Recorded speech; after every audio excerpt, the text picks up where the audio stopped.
प्रतिरोध के बारे में। प्रतिरोध वैसे है क्या, बेसिक डिफिनीशन, परिभाषा पढ़ेंगे, और फिर इसके बाद पढ़ेंगे ओम्स लॉ, ओम का नियम, ठीक है, ओम्स का नियम। फिर इसके बाद हम पढ़ेंगे तीसरे नंबर का series and parallel combination of resistance, यानी कि श्रेणी और समांतर क्रम संयोजन पढ़ने वाले हैं रेजिस्टेंस का, ठीक है। तो अभी तक आपको पता चल गया होगा किस प्रकार से हम इस क्लास को शुरू करे हैं और किस प्रकार से हम अंत करने वाले हैं। चलिए आगे बढ़ते हैं। आगे क्लास में हम जब देखेंगे तो सबसे पहले हमने कहा कि हम प्रतिरोध के बारे में जानेंगे। एक्चुअली प्रतिरोध है क्या, प्रतिरोध किन कारक पर डिपेंड करता है।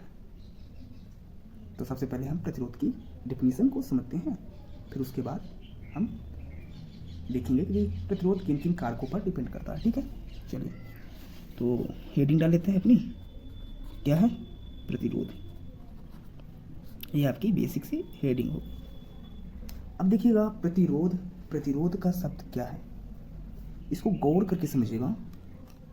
प्रति धन अवरोध, ठीक है, इसे समझिएगा।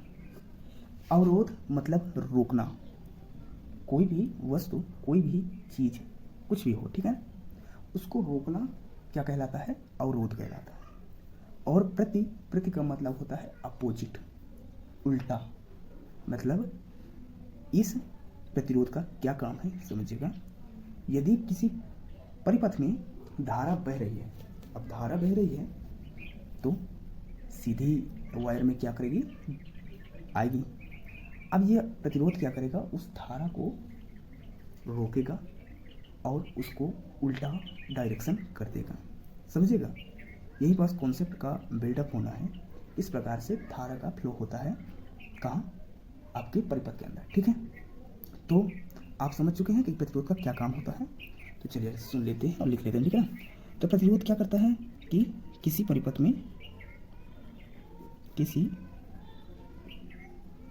में बहने वाली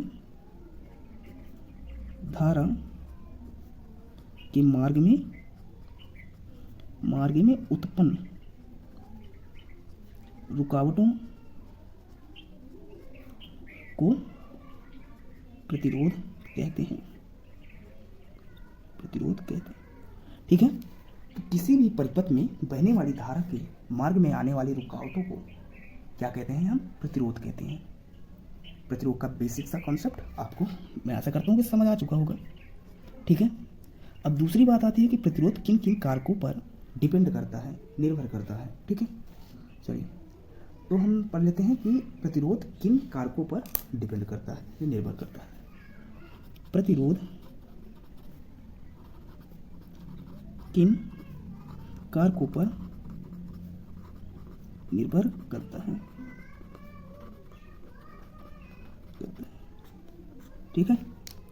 चलिए प्रतिरोध किन कारकों पर निर्भर करता है, चलिए तो शुरू करते हैं। हम जानते हैं कि किस किन कारकों पर निर्भर करता है। सबसे पहले जान लेते हैं कि प्रतिरोध आपका रेजिस्टेंस मुख्यतः 3 कारकों पर निर्भर करता है। कौन से? पहला नंबर का कारक है लंबाई। लंबाई किसकी? तार की। तार की लंबाई पर निर्भर करता है। दूसरा, तार की किसमें? एरिया यानी कि क्षेत्रफल पर निर्भर करता है। तो किन 2 चीजों पर? लंबाई, तार की लंबाई पर और तार के क्षेत्र पर। और तीसरे नंबर में आपके ताप पर निर्भर करता है, जिसे हम कहते हैं टेम्परेचर। चलिए अब देखिए, इन 3 कारकों में प्रतिरोध क्या करता है? निर्भर करता है, लेकिन किस प्रकार से उसका रिएक्शन इन कारकों के प्रति होता है। तो चलिए एक डेरिवेशन करते हैं और उसके बाद हम समझते हैं। देखिएगा, जो तार की लंबाई होती है, प्रतिरोध तार की लंबाई को बढ़ाने पर क्या होता है, बढ़ता है। तार की लंबाई बढ़ाएंगे तो क्या होगा, प्रतिरोध का मान बढ़ेगा, प्रतिरोध का मान बढ़ेगा। यानी कि आप क्या होगा कि जो ये रेजिस्टेंस है, रेजिस्टेंस को हमने आर से क्या कर दिया, डिनोट कर दिया। ठीक है, तो भैया क्या होगा कि रेजिस्टेंस होगा तार की लंबाई के समानुपाती, एल होगी तार की लंबाई। इसको इक्वेशन हम समीकरण नंबर 1 मान लेते हैं। अब आते हैं अपने दूसरे कारक में, जो बोल रहा है कि तार का क्षेत्रफल। चलिए भैया, तार का क्षेत्रफल, तार का क्षेत्रफल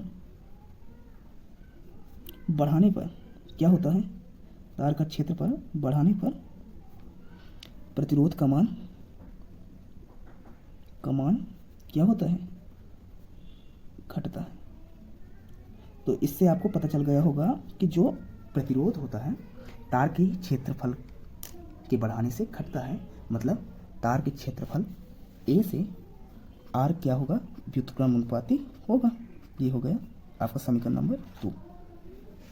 अब आते हैं इस दोनों समीकरण को हल करने पर हमें क्या मिलता है वो देख लेते हैं, ठीक है ना। तो यहाँ पास लिखेंगे जब कि समीकरण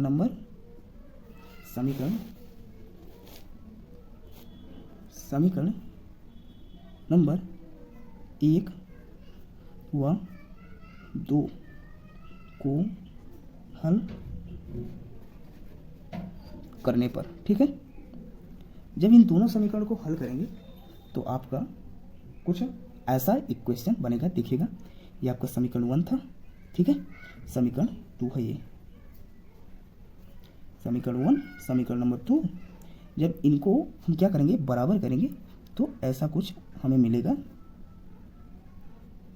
ठीक है, इक्वेशन। अब ये क्या है, ये है आपका समानुपाती का चिन्ह, ठीक है।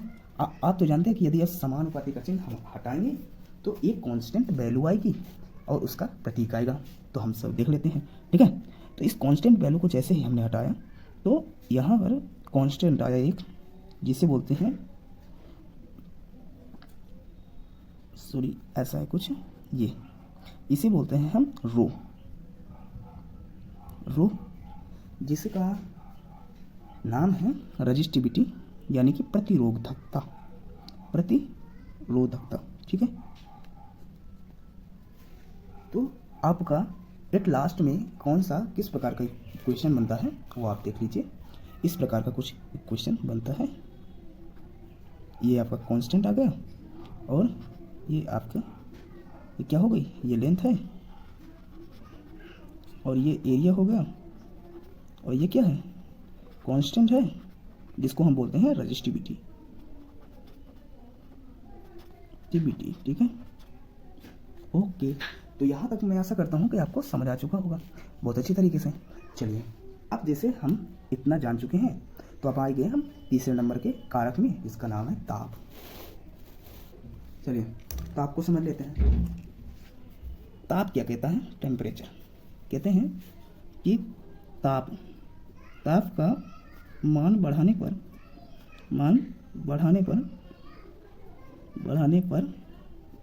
प्रतिरोध का मान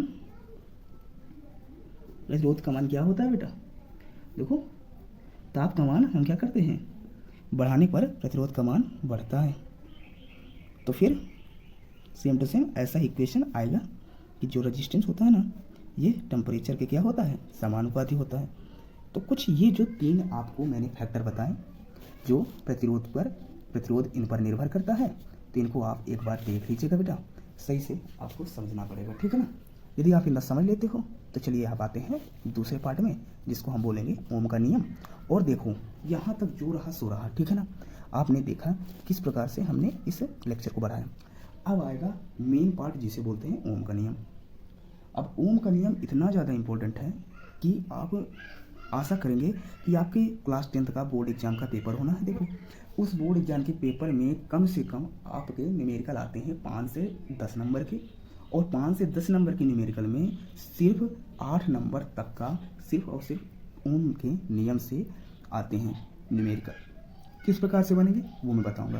पहला तो आपका ओम का नियम वेरी इंपॉर्टेंट है, देखो है ना, और फिर दूसरा ये वेरी वेरी इंपॉर्टेंट है बेटा, ठीक है। ये मेन फैक्टर है आपका, ये मेन फैक्टर है, स्टार लगा दीजिए, क्योंकि यहीं से सिर्फ और सिर्फ आपके न्यूमेरिकल बनते हैं। आपको घबराने की जरूरत नहीं है, क्लास 10th के जितने भी प्रीवियस ईयर क्वेश्चन होंगे हम करा देंगे आज ही, ठीक है। तो चलिए हम आते हैं ओम के नियम पे। ओम का नियम क्या कहता है उसके बारे में जानते हैं, फिर आगे बढ़ते हैं। चलिए अब ओम का नियम क्या है इसके थोड़ा सा जानकारी ले लेते हैं।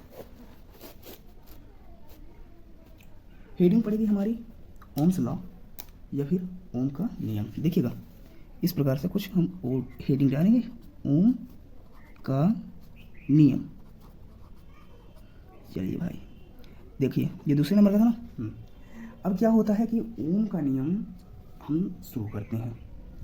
तो ओम का नियम कहता क्या है, ओम का नियम कहता है कि किसी परिपथ से होकर के या किसी सर्किट के टर्मिनल में लगी बैटरी, ओके, टर्मिनल यानी कि टर्मिनल में लगी बैटरी को क्या कहते हैं,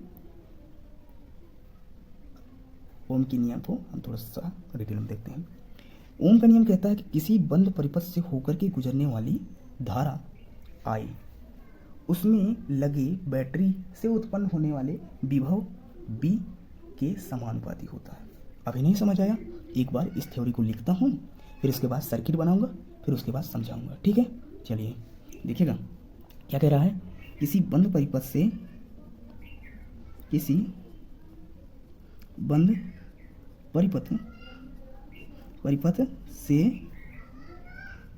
होकर गुजरने वाली धारा उसके किनारे लगी बैटरी से उत्पन्न विभव बी, ठीक है ना। विभव को हम बी से डिनोट करेंगे या फिर रिप्रेजेंट करेंगे, ठीक है ना। तो क्या है, विभव बी के समानुपाती होता है, समानुपाती, इसी को हम क्या बोलते हैं, अनुक्रमानुपाती, ठीक है। चलिए अभी डिफिनीशन आपके सामने लिख दी गई है, अब आपको थोड़ा सर्किट बना के समझाता हूँ, ठीक है। चलिए अब देखिएगा सर्किट किस प्रकार से हम बनाएंगे वो देख लीजिए। ये आपका एक वायर है, ये वायर, ठीक है। चलिए ये वायर है, वायर के ये टर्मिनल हो गए ए बी, ये ए टर्मिनल है, ये बी टर्मिनल है। यहाँ पर एक बैटरी लगा दी गई है, ये देखिएगा, ये देखिए, ठीक है। ये पॉजिटिव है, ये निगेटिव है, ये बी बैटरी लगा दी गई है, और इससे एक धारा निकल रही है जो क्या है, आई, ये देखिएगा, ठीक है, ये धारा है। अब ये धारा इस बंद परिपथ में क्या करेगी, चारों ओर घूमेगी, और हमने पहले ही पढ़ रखा है कि धारा में आने वाली, धारा के प्रवाह में आने वाली रुकावटों क्या कहते हैं, हम प्रतिरोध कहते हैं। तो ठीक वही काम यहाँ पर हो रहा होगा, ये धारा बह रही है तो इसके मार्ग में कुछ ना कुछ रुकावटें आएंगी, और वो रुकावट जो आएंगी उसको हम क्या कहेंगे, उनको हम कहेंगे आर, यानी कि प्रतिरोध। यहाँ तक यदि आपको समझ आ गया हो तो वीडियो को लाइक कर दीजिएगा, ठीक है। तो चलिए अब डेरिवेशन को समझते हैं और बहुत अच्छी तरीके से इसको नोट करते हैं। देखिएगा क्या आपकी परिभाषा कह रही है, किसी बंद परिपथ से होकर गुजरने वाली धारा को आई से डिनोट कर देंगे। देखिए उसके किनारे पर लगी बैटरी से उत्पन्न विभवांतर बी या फिर विभव बी, ये क्या होती है, समानुपाती होती है, ठीक है ना। चलिए